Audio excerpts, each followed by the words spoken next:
Bismillahirrahmanirrahim. Tabarakalladzi nazzalal furqana ala 'abdihi liyakuna lil 'alamin nadhira. Allahumma shalli wa sallim ala sayyidina Maulana Muhammadin wa ala alihi wa sahbihi asma'in, nama ba'du. Yang sangat kula hormati keluarga besar Raden Asnawi sedanten mawon, mulai Gus Hafid bin Ni'am bin Zuhri bin Raden Asnawi sedanten keluarga santri. Niki kudanan nggih niati dudusan nonton mawon.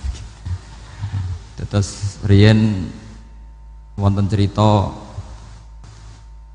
udan niku rahmat. Jadi nak sampean melayu saking udan berarti melayu saking napa? Rahmat. Terus niki cara berpikir niku udan niku rahmat. Terus termasuk tobat sing sah niku dawuh Imam Ghazali, kon adus nganggo banyu udan sing ceblok langsung. Mergo nak liwat kenteng, kadang kentenge iku hasil sumbangan proposal. Terus mpun sing langsung mawon, sing liwat plastik mpun mboten mandi niku. Mboten mandi niku sing niku mak usama niku. Terus dulu di antara syarat tobat niku dawuh Imam Ghazali niku adus udan sing perawan, maksudnya sing asli ceblok saking putih langit niku langsung sampean nombe. Nak tepak nggih tobat, nak mboten tepak nggih lara niku. Mergi asli. Terus kula matur nuwun sanget jenengan hormat teng Raden Asnawi. Beliau sekarang generasi keempat nggih, wonten sing generasi ketiga. Nasab kula kepanggih Raden Asnawi teng Asnawi sepuh. Terus Raden Asnawi gadah bah namine Abdullah Husnen, terus Ibu Ayu Sofiyah niku binti Asnawi sepuh. Kula buyut kula kandung damaran niku Hafsah binti Maksum bin Soleh bin Asnawi sepuh. Kenapa saya cerita zuriyah nggih? Terus satu peradaban. Gini bahasa Indonesia mawon nggih. Kersane gaul. Satu peradaban itu yang bisa bangun itu Dzurriyah itu komunitas gen. Meskipun nanti komunitas gen itu bisa disadap atau dibajak oleh orang-orang yang tidak gen, jadi agak ilegal tapi itu sah. Karena sampean bisa misalnya kalah nasab sama saya, misalnya bilang nanti ketemu di Nabi Adam saja Gus gitu. Nanti pasti kita ketemu di siapa? Nabi Adam.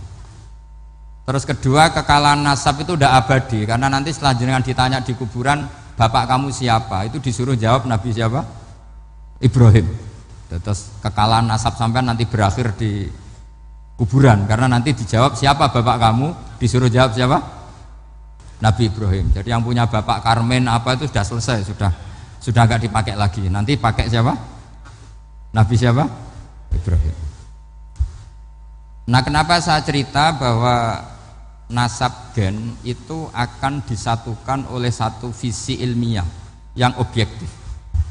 Gini ku dawuh Nabi Yusuf, wattaba'tu millata abai Ibrahim wa Ishaq wa Yaqub. Terus dawuh Nabi Yusuf, maka nalana an nusyrika billahi min syai'. Jadi saya ngikuti leluhur saya. Ini dengerin ya, saya ngikuti leluhur saya, yaitu Nabi Yakub bin Ishak bin Ibrahim. Leluhur saya itu siapa? Maka nalana an nusyrika billahi min syai', yaitu keluarga besar yang tidak pernah melakukan kemusyrikan. Ya, keluarga besar kami punya tradisi tidak pernah melakukan kemusyrikan. Dan bahkan itu dibahasakan tidak mungkin kita ini melakukan kemusyrikan. Maka nalana itu kira-kira kalau bahasa Indonesia itu kita ini tidak mungkin melakukan kemusyrikan. Nah, kenapa demikian? Itu berangkat dari logika yang permanen, disebut yusabbitu wallahu alladzina amanu bil qouli tsabiti fil hayatid dunya wa fil akhir. Logika permanen itu begini, misalnya kita ini kan hidup dari bapak dari ibu terus sampai Nabi Adam. Kemudian setelah Nabi Adam ini berakhir, kemudian kita mau tidak mau berpikir Nabi Adam itu siapa? Terus diterangkan ternyata Nabi Adam itu satu makhluk hidup yang mulanya dari tanah. Lewat wahyu Allah, lewat titah Allah kun, kemudian jadi manusia yang bernama Adam. Sebelum Adam ada bumi, ada langit, ada cakrawala, macam-macam. Kemudian itu kita rumuskan lagi, asal usulnya adalah tidak ada. Adamiyun makhdun. Akhirnya kita tahu bahwa alam raya ini diwujudkan setelah dari tidak ada. Nah tentu terus kita berpikir, dari tidak ada menjadi ada itu pasti penyebabnya adalah sesuatu yang ada. Nah yang ada itu disebut wajibil wujud. Karena wajibil wujud ini wujud sendiri, nggak ada saingannya. Karena Allahu wala syai'amahu, Allah ada dan tidak ada pesaingnya. Maka kita ini berpikir nggak mungkin ada kekuatan manapun yang menyamai Allah, sehingga nggak ada Yesus mungkin menyamai Allah, nggak ada Fir'aun, nggak ada Lata, nggak ada Uzza. Makanya disebut maka nalana an nusyrika billahi min syai'. Kita ini tidak mungkin melakukan kemusyrikan. Sama nggak usah tanya saya, Gus, tapi orang menjadi musyrik itu kan mungkin? Jawabannya itu tetap nggak mungkin. Kemusyrikan itu satu teori yang nggak mungkin. Tapi kalau orang musyrik itu mungkin.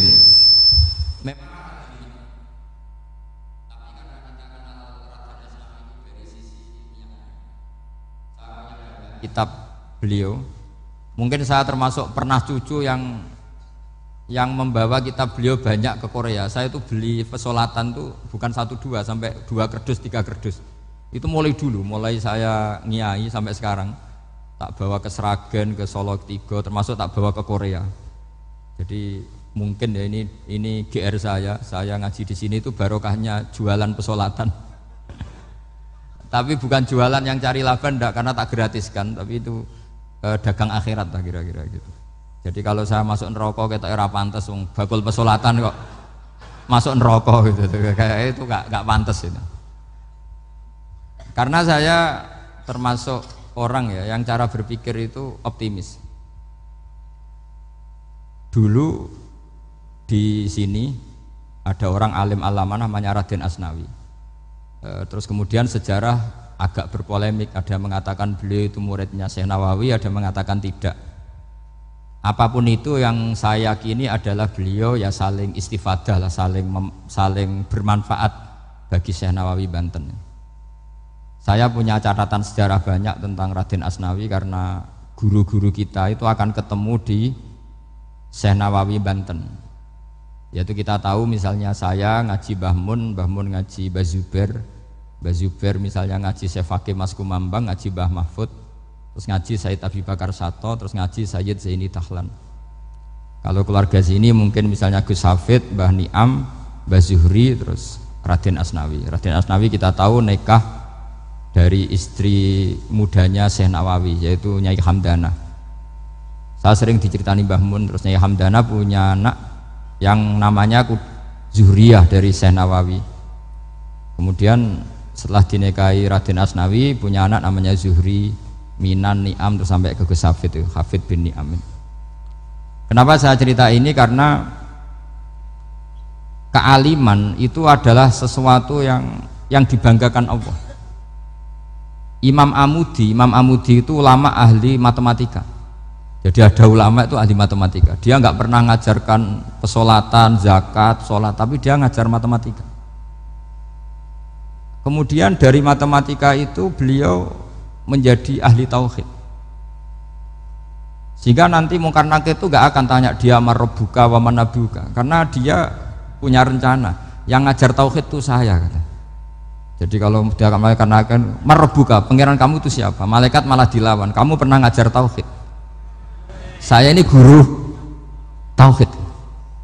Singkat cerita, saking keramatnya Imam Amudi, kata Allah, ya Amudi, presentasikan ilmu tauhid yang lewat jalur matematika ke semua malaikat saya. Semua malaikat saya tahu cara berpikir matematis.